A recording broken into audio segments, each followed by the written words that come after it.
अस्सलाम वालेकुम friends, welcome to classic entertainment channel. कैसे हैं आप सब? हम उम्मीद करते हैं कि खैरियत से होंगे और इन्जॉय करे होंगे अपने दिन को भरपूर तरीके से। जनाब, हम आपके लिए लेकर आ गए हैं सलसला नावल कल भी कायन एपिसोड 90, जिसको आपके लिए तहरीर करी है सीमा शाहिद। तो फिर जल्दी से चलते हैं नावल की तरफ, मगर उससे पहले अगर आप हमारे चैनल पर नए हैं तो इसको लाइक और सब्सक्राइब कीजिए, आइकॉन बटन दबाइए ताकि हमारी नई और हमारी वीडियोस आपको सबसे पहले देखने को मिले और आप कोई भी एपिसोड मिस ना कर सकें। तो चलते हैं नावल की तरफ। कायान का तंज सुनकर गुस्से की एक तेज़ लहर अरीना को अपने अंदर उठती हुई महसूस हुई थी। वो जानकर इस वक्त माहौल को मुश्किल बना रहा था, या शायद अब उससे जान छुड़ाना चाह रहा था। माना कि उससे गलती हुई, वो जज्बात में आकर उस पर शक कर गई थी, मगर कसूरवार कायान भी उतना ही था।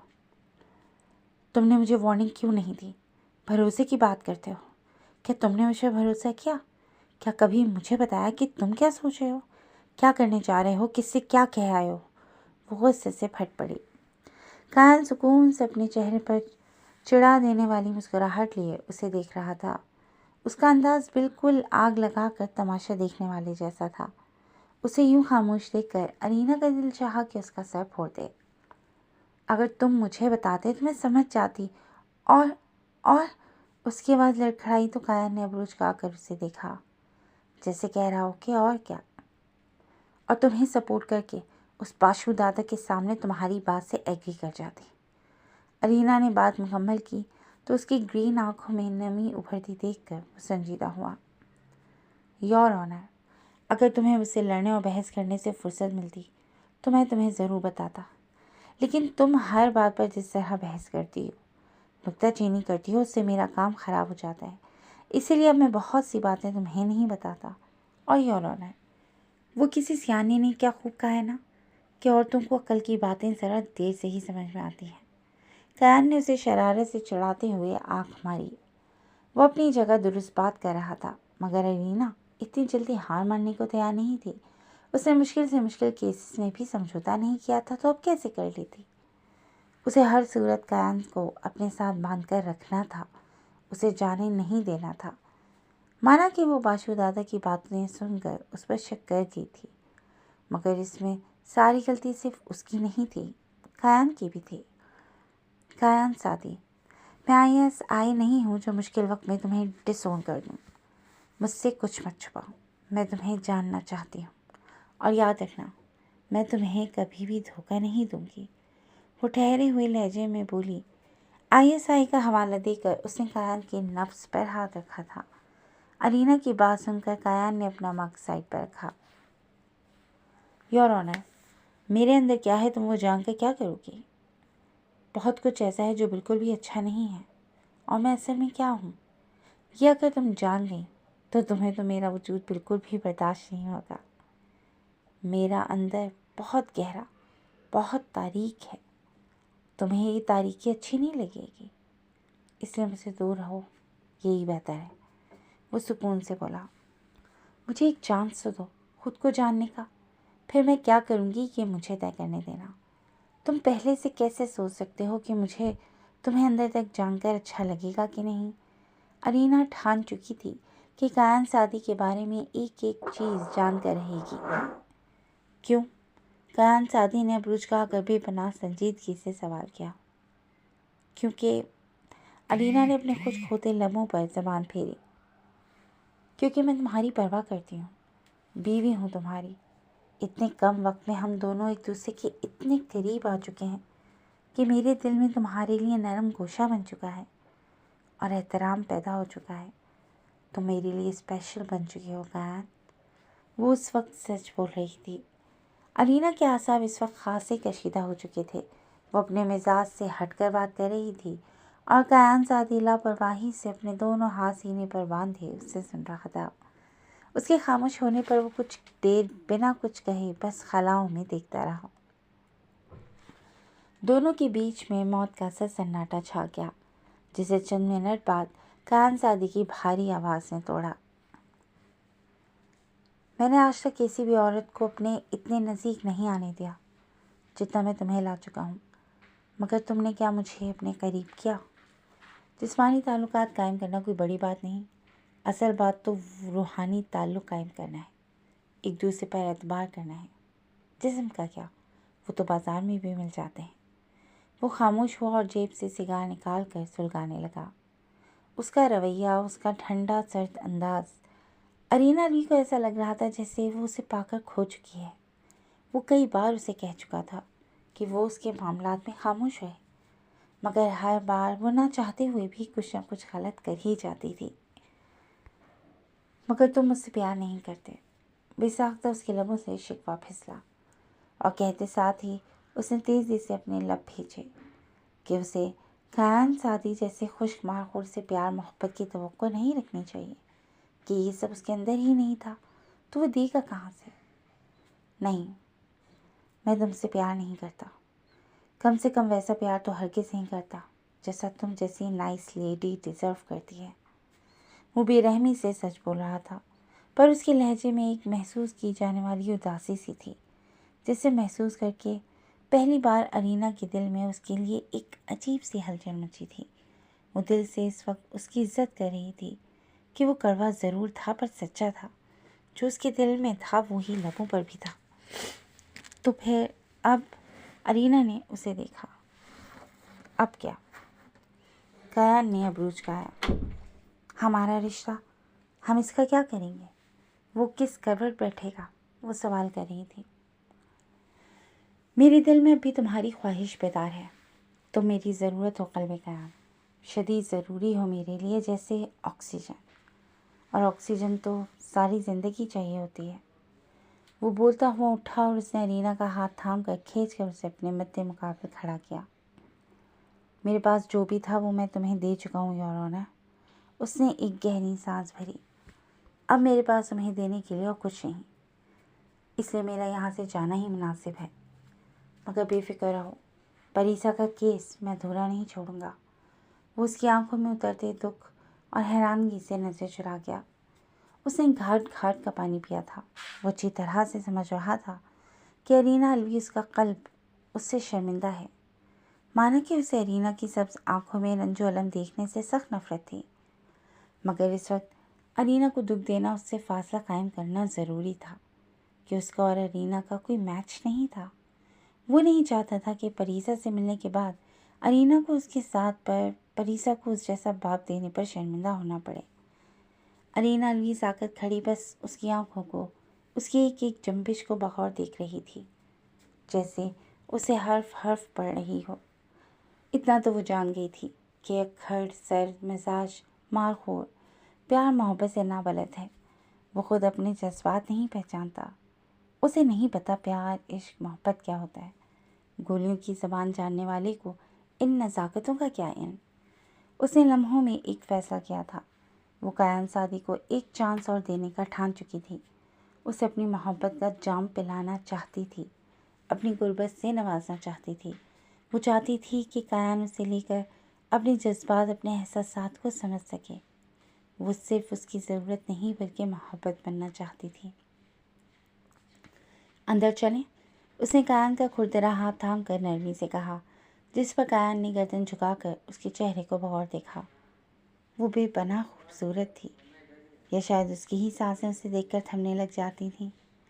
वो चाहता तो उसका हाथ झटक सकता था, लेकिन वो एक जेंटलमैन था जिसे अपनी औरत की इज्जत व तकरीम करना आता था। वो कुछ भी हो जाए, अरीना का हाथ नहीं झटक सकता था कि उसकी इजाज़त उसका दिल उसे नहीं देता था। पहले मुझे एक बोसा चाहिए चीज़ों को बेहतर बनाने के लिए, उसने सोच समझ कर गहरे पुरतपिश लहजे में डिमांड की। उसकी बात सुनकर अरीना ने शाकी नज़रों से उसे देखा, जो शायद उसे तंग कर रहा था। पर अब परीसा के मिल जाने तक वो उसे यहाँ से जाने का कोई मौका नहीं देना चाहती थी। उसे अपने इश्क में गिरफ्तार करके खुद को और अपनी बेटी को एक मजबूत साहिबान देना चाहती थी। वो जानती थी कि कायन ने बोसे की बात इसलिए की है कि वो उस पर अमल नहीं कर सकेगी, पर हर बार उस माखौर का अंदाज़ा दुरुस्त हो कि ज़रूरी तो नहीं। वो आगे हुई। किन चीज़ों को बेहतर बनाना है? उसने प्यार से कायन के सीने पर हाथ रखते हुए दिलरुबा से अंदाज में सवाल किया। मेरी टूटी फूटी ईगो को योर ऑनर, वो अपने सीने पर रखे उसके हाथ को छुटती निगाह से देखता हुआ बोला, आहा, अब ये तुम्हारी टूटी फूटी ईगो कहाँ से आ गई हमारे दरमियान?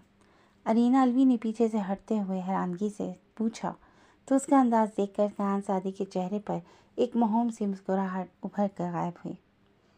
इधर वापस आओ, उसने अपने सीने की तरफ इशारा किया। फिर तुम्हें बताता हूँ।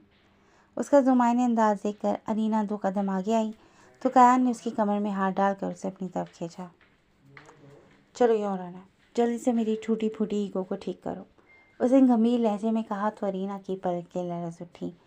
उम्र कुछ भी हो, लेकिन हयादार औरत हमेशा हयादार ही रहती है। अगर ऐसे ही खड़े रहना है तो मैं चलता हूँ। कायन संजीदा हुआ तो खामोशी से नज़रें झुकाए उचक कर कायन की गर्दन में अपने बाजों को डालते हुए अरीना ने आंखें मीच कर अपने लब उसके गाल पर रखे। कायन का बढ़ा हुआ रफ शेव उसे बुरी तरह चुभा। इधर कायन ने उसकी लरसी हुई पलकों को देखते हुए अपने लबों पर हाथ रखकर इशारा किया। अब तुम फ्री हो रहे हो कायन? वो शर्माई तो कायन ने मुस्कुराते हुए बिना कुछ कहे उसे अपने बाजों में भरा। उसके बाजू अरीना के गिर्द लिपटे हुए थे। वो अरीना के गाल से अपनी गाल रगड़ते हुए गहरी सांसें भरता हुआ उसकी खुशबू अपने अंदर उतार रहा था। वो दोनों एक दूसरे में मतगम थे और अंधेरा बढ़ता चला जा रहा था। अरीना के बालों पर बोसा देकर उसने सर उठाकर ऊपर आसमान पर टिमरमाते हुए सितारों को देखा, फिर अपनी बाहों में कैद अरीना को। कल भी कायन, वो मध्यम मगर मजबूत लहजे में उससे मुखातिब हुआ जो उसकी सांसों के लिए लाजमी हो चुकी थी। बाशु दादा को जो कहानी मैंने सुनाई है उसे उस पर यकीन करना होगा, मानना होगा कि मैं सच बोल रहा हूँ। आज जो हुआ वो सिर्फ तुम्हें टेस्ट कर रहा था, कोई कमज़ोर पॉइंट तलाश कर रहा था जो तुमने उसे दे दिया। उसे अब तक पता चल चुका होगा कि मैं हर रात अंडरवर्ल्ड रब्ता करता हूँ, परीसा की तलाश में निकलता हूँ, उसके लोगों से मिलता हूँ, सवालात पूछता फिरता हूँ, उसके ठिकाने तक पहुँचने की भरपूर कोशिश कर रहा हूँ। अब वो मोहतात हो गया होगा, उसने सख्ती और सिक्योरिटी बढ़ा दी होगी। बात के अख्तिताम तक कायन के जबड़े आपस में सख्ती से भिज गए थे। आई विश कि हमारे पास थोड़ा वक्त और होता। जल्द या बदेर मुझे कोई सुराग, कोई लीड ज़रूर मिल जानी थी, मगर अब वो मोहतात हो गया है। अब मुझे जल्द अज जल्द परीसा तक पहुंचना होगा।